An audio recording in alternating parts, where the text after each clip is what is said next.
आज अंबड येथे Republican party of इंडियाच्या कार्यकर्त्यांनी शहीद भीमसैनिक सोमनाथ सूर्यवंशी आणि परभणीचा बुलंद आवाज भीमाचा वाघ विजय वाकोडे बाबा या दोघांना अंबड शहरात रिपब्लिकन पार्टी ऑफ इंडियाच्या कार्यकर्त्यांनी भावपूर्ण श्रद्धांजली अर्पण केली.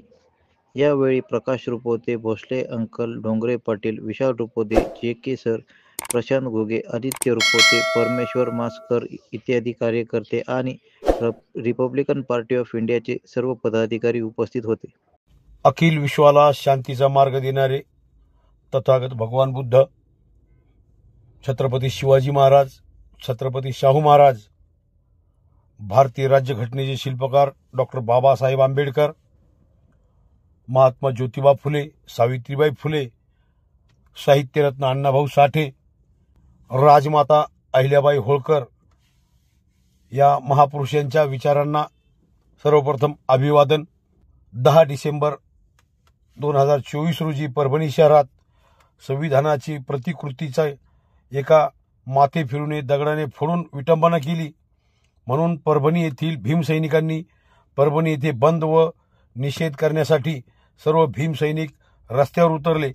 परंतु येथील निर्दयी शासन व पोलीस यांनी आमच्या भीमसैनिकांवर अश्रुधूर सोडून निर्दयीपणे मारहाण केली. या मारहाणीत शेकडो भीमसैनिक, काही महिला, मुली यांना सुद्धा येथील जातीवादी पोलीस प्रशासनाने निर्दयीपणे मारपीट केली.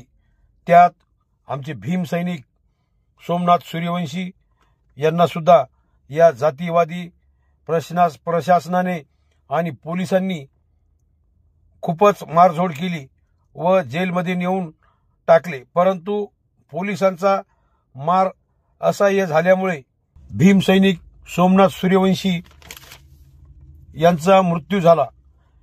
दुसऱ्या दिवशी शवविच्छेदनासाठी औरंगाबादला नेऊन तेथे त्यांचे शवविच्छेदन करण्यात आले. परंतु परत येत असताना या जातीयवादी प्रशासनाने आणि पोलिसांनी त्यांचा मृतदेह पाचोड अंबड